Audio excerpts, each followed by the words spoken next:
दोस्तों, तो आज हम आपको पढ़ाएंगे फिजिक्स 12th क्लास की फिजिक्स। इसमें आवेश एवं विद्युत क्षेत्र, पहले यूनिट का नाम क्या है? आवेश एवं विद्युत क्षेत्र। आवेश को इंग्लिश में क्या कहते हैं? चार्ज। बहुत कम लोग आवेश, चार्ज तो सब लोग जानते हैं बट आवेश नहीं जानते हैं, तो आवेश को इंग्लिश में बोलते हैं चार्ज। अब इसके अंतर्गत फर्स्ट जो पढ़ना है, आवेश उत्पत्ति का इलेक्ट्रॉनिक सिद्धांत, बहुत इंपॉर्टेंट। यानी कि आवेश की उत्पत्ति कैसे होती है ये समझना है आपको। प्रत्येक पदार्थ, चाहे कोई भी पदार्थ हो, माना कि इसको पदार्थ मानते हैं, प्रत्येक जितने भी पदार्थ हैं ये क्या होते हैं? छोटे छोटे परमाणुओं से मिलकर बने होते हैं। छोटे छोटे परमाणु होते हैं। जैसे माना कि ये पदार्थ है, इसके अंतर्गत छोटे छोटे परमाणु होते हैं। ठीक है, कोई भी पदार्थ हो, दुनिया के जितने भी पदार्थ हैं सब छोटे छोटे परमाणुओं से मिलकर बने होते हैं।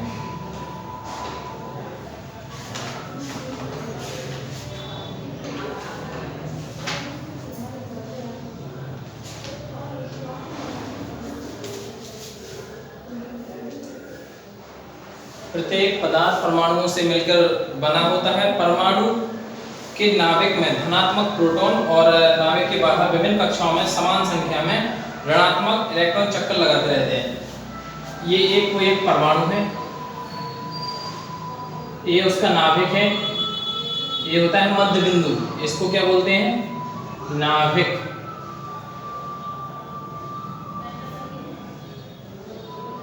जे पदार्थ का मूल बिंदु यानी कि मध्य बिंदु, जिसे नाभिक बोलते हैं, या इसी को बोलते हैं केंद्र, यानी कि मध्य बिंदु केंद्र होता है। इसमें क्या होता है? इसमें धनात्मक प्रोटॉन होते हैं। धनात्मक प्रोटॉन होते हैं, चारों तरफ धनात्मक प्रोटॉन होते हैं। और इसके बाहर जो परमाणु है, इसके बाहर ये वाली जो परत है ऊपर की, यहाँ समान संख्या में ऋणात्मक इलेक्ट्रॉन होते हैं। ई इलेक्ट्रॉन का ई, समान संख्या में क्या होते हैं? ऋणात्मक इलेक्ट्रॉन होते हैं। और नाभिक में प्रोटॉन होते हैं, धनात्मक प्रोटॉन होते हैं। ये क्या करते हैं? ये नाभिक के चारों ओर चक्कर लगाते रहते हैं। नाभिक के चारों ओर क्या करते हैं? चक्कर लगाते रहते हैं। इस तरह क्या होता है कि यह प्लस, यानी कि जो प्रोटॉन है जो कि नाभिक में है, और जो कि इलेक्ट्रॉन जो उसकी बाहरी परत पर है, परमाणु के बाहरी परत पर, ये क्या करते हैं? ये दोनों मिलते हैं, यानी प्लस और माइनस। जब आपको पता है प्लस और माइनस मिलता है तो क्या होता है? ये परमाणु, ये पदार्थ उदासीन हो जाता है। क्या हो जाता है? उदासीन। यानी कि जब प्लस और माइनस इलेक्ट्रॉन और ये प्लस प्रोटॉन जब ये मिलते हैं तो क्या होता है? उदासीन हो जाते हैं, खत्म हो जाते हैं, फिर से वही चक्र शुरू हो जाता है। इस तरह परमाणु उदासीन हो जाता है। परमाणु के सबसे बाहरी कक्षा के इलेक्ट्रॉन नाभिक से, अब क्या होता है कि ये परमाणु के सबसे बाहरी कक्षा के जो इलेक्ट्रॉन हैं नाभिक से बहुत कम बल द्वारा जुड़े होते हैं। यानी कि इन्हें हम थोड़ी सी भी ऊर्जा, किसी भी रूप में इसको ऊर्जा यानी कि गर्म कर दें, उसमें ऊर्जा दे दें, तो ये क्या होते हैं? निकल जाते हैं। यानी कि जो नाभिक से बहुत कम बल द्वारा जुड़े होते हैं।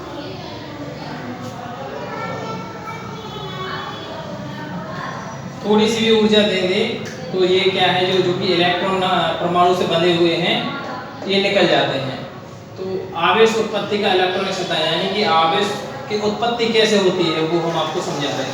एक परमाणु के मध्य में नाभिक के चारों ओर क्या होते हैं? प्रोटॉन।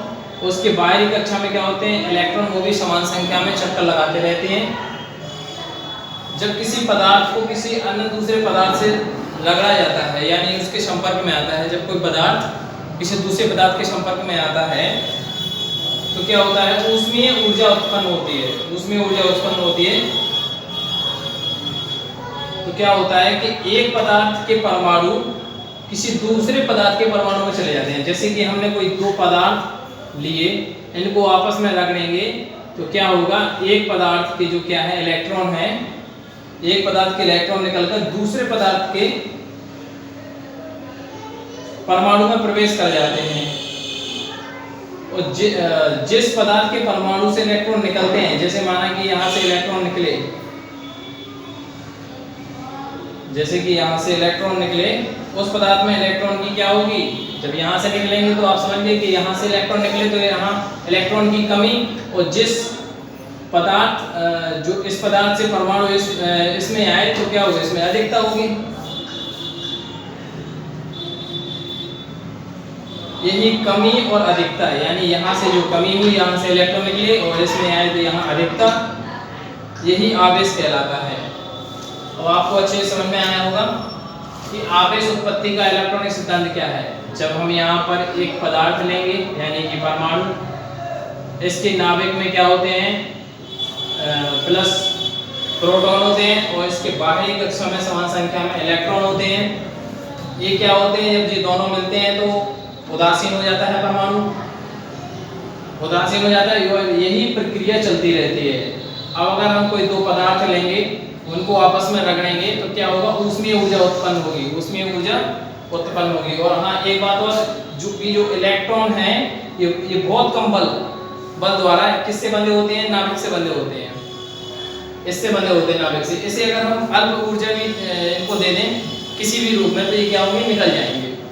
अब अगर हम कोई दो पदार्थ यहाँ रगड़ते हैं तो क्या होगा, ऊष्मीय ऊर्जा उत्पन्न होती है, तो यहाँ के इलेक्ट्रॉन, इस पदार्थ के इलेक्ट्रॉन निकलकर इस परमाणु में प्रवेश कर जाते हैं, यानी कि दूसरे पदार्थ में आ जाते हैं। तो यहाँ से देखो इलेक्ट्रॉन निकल रहा है, तो यहाँ क्या होगी, इलेक्ट्रॉन की कमी होगी, और यहाँ से इलेक्ट्रॉन इसमें आ रहा है तो यहाँ क्या होगी, इलेक्ट्रॉन की अधिकता होगी। यही कमी और अधिकता, यानी कि यही कमी, यहाँ से निकला तो यहाँ से कमी, और यहाँ आया तो यहाँ अधिकता, यही आवेश कहलाता है।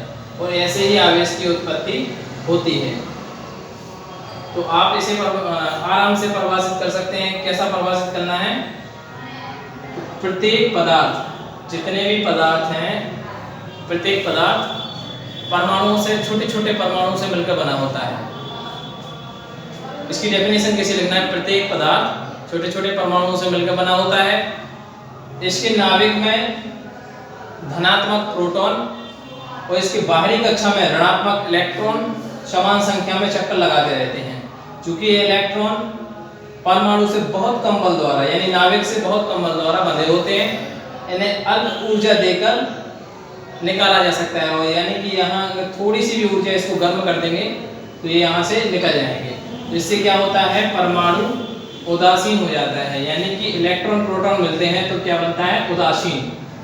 इसके बाद जब उदाहरण के तौर पर दो परमाणु लेंगे हम, इनको आपस में रख देंगे तो क्या होगा, उसमें ऊर्जा उत्पन्न होगी।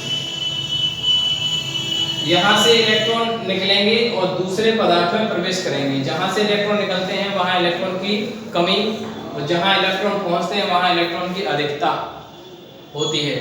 और यही कमी और अधिकता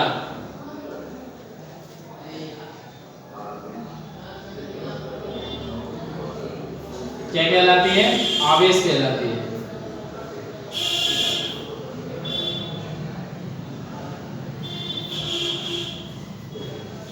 आवेश कहलाती है।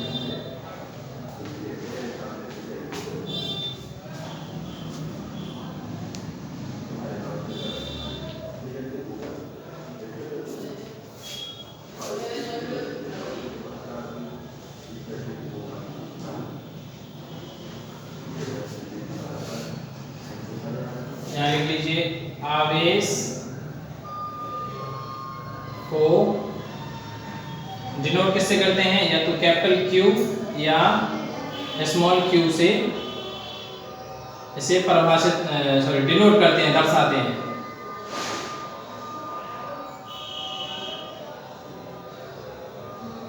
फर्स्ट पॉइंट, यहाँ सेकंड पॉइंट। मुझे उम्मीद है कि इसकी आप परिभाषा लिख के मुझे बताएंगे, जो कि हमने आपको यहाँ समझाया है वही इसकी डेफिनेशन है, आवेश उत्पत्ति का इलेक्ट्रॉनिक सिद्धांत, ये आपको समझाना है उसमें।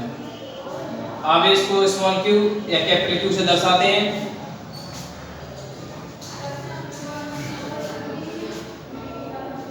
आवेश एक अदिश राशि होती है, ये क्या है? अदिश राशि।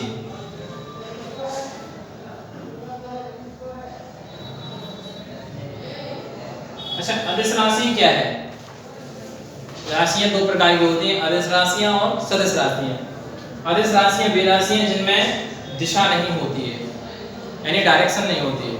सदिश राशियां वे राशियां होती हैं जिनमें डायरेक्शन होती है।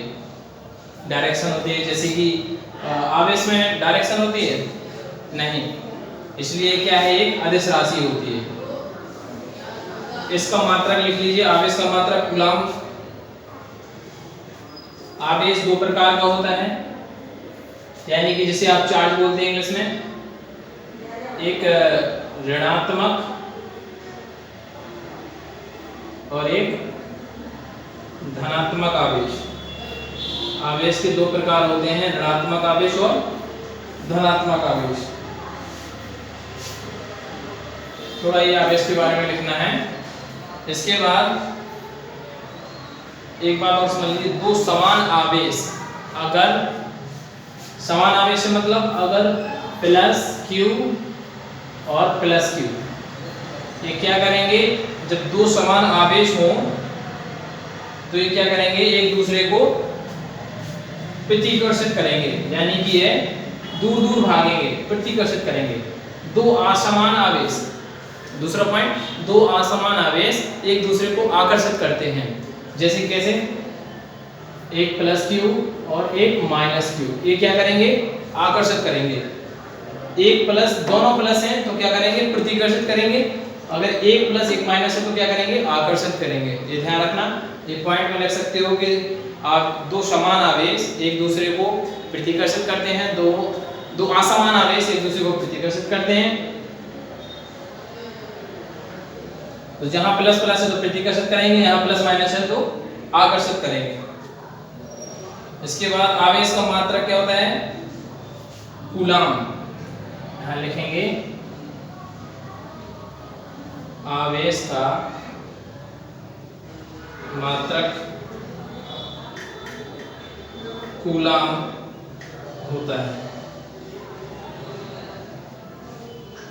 आवेश का मात्रक क्या होता है? कूलम। और एक कूलम बराबर, पांचवा पॉइंट लिखेंगे, एक कूलम बराबर 3 गुणा 10 की पावर 9 होता है। एक कूलम बराबर कितना होता है? 3 गुणा 10 की power 9 state coulomb. State coulomb ये पेपर में आता है, विकल्प में पूछा जाता है कि एक कूलम बराबर कितना होता है? 3 गुणा 10 की पावर 9 स्टेट कूलम। तो एक कूलम बराबर आपको पता चल गया कितना होता है? 3 गुणा 10 की पावर 9 स्टेट कूलम। अब पूछेगा एक माइक्रो कूलम बराबर, एक माइक्रो कूलम बराबर बताना है। एक माइक्रो कूलम बराबर 10 की पावर -6 कूलम। एक माइक्रो कूलम बराबर 10 की पावर -6 कूलम। जी यहां तक आपको नोट करना है। इसके बाद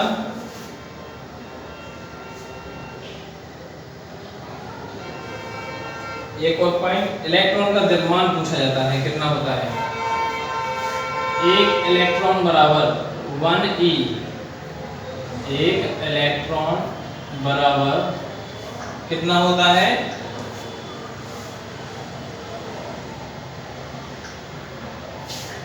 9.1 गुणा 10 की पावर -31 किलोग्राम। ये भी पेपर में पूछा जाता है विकल्प के तौर पर कि एक इलेक्ट्रॉन बराबर कितना होता है? 9.1 गुणा 10 की पावर -31 किलोग्राम।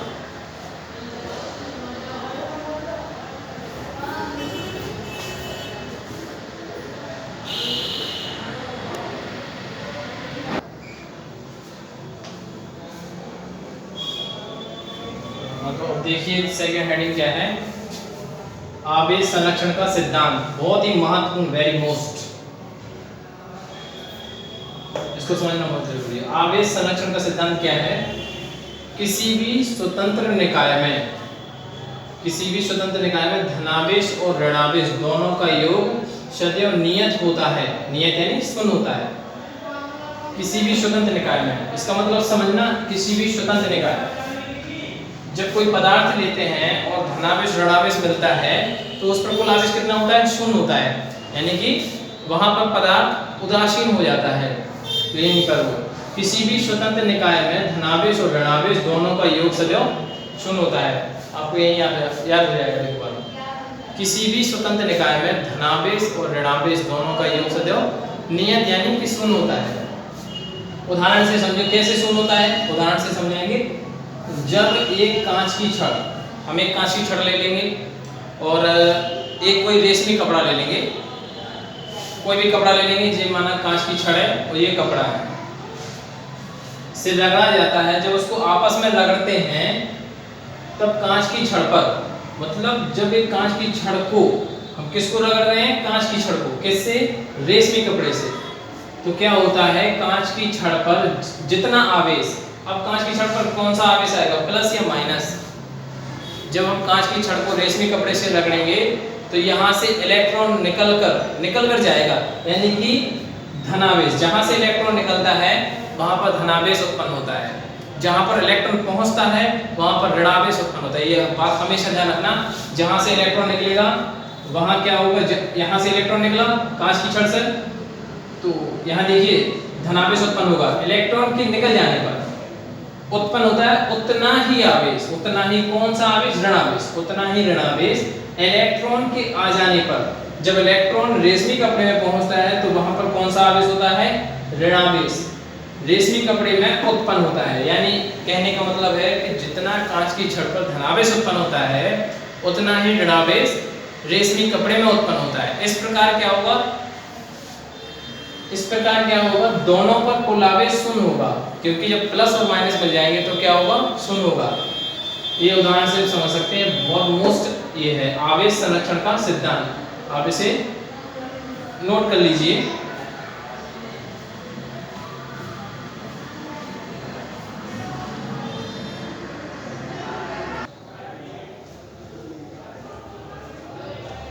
ये तीसरा पॉइंट, आवेश का क्वांटीकरण सिद्धांत। क्या है आवेश का क्वांटीकरण सिद्धांत? और आवेश का क्वांटीकरण सिद्धांत क्या कहता है, इसको आप समझो। प्रकृति में किसी भी आवेशित पदार्थ, प्रकृति में जितने भी पदार्थ हैं, किसी भी आवेशित पदार्थ, यानी कि आवेशित मतलब चार्ज, कोई भी आवेशित पदार्थ पर उत्पन्न आवेश, एक इलेक्ट्रॉन पर आवेश का सदैव पूर्ण गुणक होता है। एक इलेक्ट्रॉन पर आवेश, एक इलेक्ट्रॉन पर जितना आवेश होता है उसका सदैव क्या होता है, पूर्ण गुणक होता है।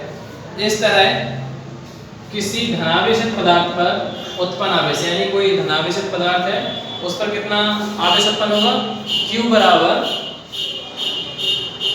Q बराबर प्लस का Ne, जहां n बराबर क्या है, संख्या, कोई भी 1 2 3 4 5, इसके बाद E क्या है, इलेक्ट्रॉन, और ऋणावेशित पदार्थ पर उत्पन्न आवेश क्या होगा, Q बराबर माइनस का Ne, Q बराबर माइनस का Ne, और E बराबर यानी एक इलेक्ट्रॉन बराबर कितना होता है, 1.6 गुणा 10 की पावर माइनस 19 कूलम। एक इलेक्ट्रॉन बराबर कितना होता है, 1.6 गुणा 10 की पावर माइनस का 19 कूलम। अब जैसे कि एक उदाहरण से हम इसको सॉल्व करते हैं, कोई एक उदाहरण ले लेंगे। इसमें हम किसी पदार्थ पर, कोई एक पदार्थ है,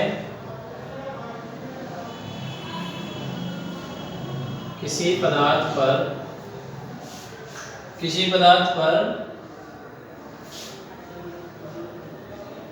17.6 गुणा 10 की पावर माइनस 19 कूलम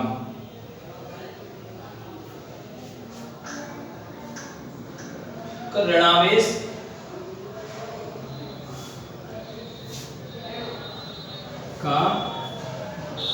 ऋणावेश है। पदार्थ में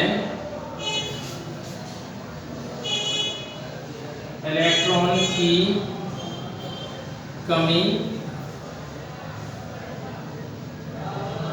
या अधिकता बताइए।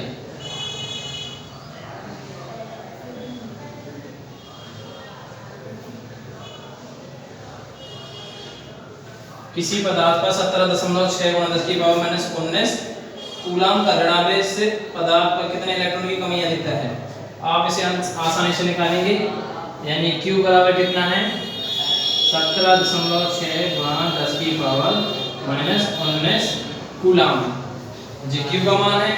अब इसमें देखिए क्या निकालना है, इलेक्ट्रॉन की कमी या अधिकता, इलेक्ट्रॉन की कमी या अधिकता यानी कि n निकालना है। बस फॉर्मूला क्या लगाएंगे, Q बराबर क्या बताया था हमने फॉर्मूला Ne। अब यहाँ पर ऋणावेश से बोला है ना, यहाँ ऋणावेश है तो Q बराबर माइनस का Ne, यहाँ रख देंगे माइनस n का मान निकालना है। E का मान कितना है, जो कि अभी हमने इसमें आवेश का क्वांटीकरण सिद्धांत बताया है। E का मान ये है 1.6 × 10⁻⁻19 और Q बराबर इसमें दिया है तो यहाँ रख देंगे हम। Q बराबर कितना रखना है 17. यहाँ बताते हैं 17.6 × 10⁻⁻19 बराबर माइनस n गुणा 1.6 × 10⁻⁻19। अब इसको आप सॉल्व करना है तो n बराबर निकालना है, तो ये इसके नीचे आ जाएगा 17.6 × 10⁻⁻19 और ये नीचे आ जाएगा 1.6 × 10⁻⁻19। इससे ये कट जाएंगे, यहाँ कितना बचा 17.6, यहाँ नीचे 1.6। अब इसमें हम भाग कर देंगे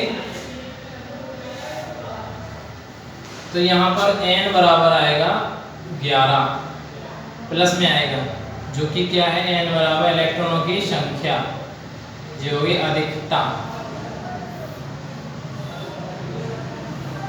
ये होगी अधिकता। तो इस उदाहरण से हम इस सवाल को कर सकते हैं। आवेश का क्वांटीकरण सिद्धांत बहुत मोस्ट है, इसको भी मोस्ट लगा लीजिए। क्या करना है, प्रकृति में किसी भी आवेशित पदार्थ का उत्पन्न आवेश एक इलेक्ट्रॉन पर आवेश का सदैव पूर्ण गुणक होता है। इस तरह किसी धनावेशित पदार्थ का उत्पन्न आवेश Q बराबर प्लस का Ne और किसी ऋणावेशित पदार्थ का उत्पन्न आवेश Q बराबर माइनस का Ne होता है। बस इतना सा है। इसके बाद ये एक सवाल है जो हमने बताया है आपको, ये सवाल है, इसको आप रफ में लगा लेना यहाँ तक, तो इसके यहाँ ये सॉल्व है।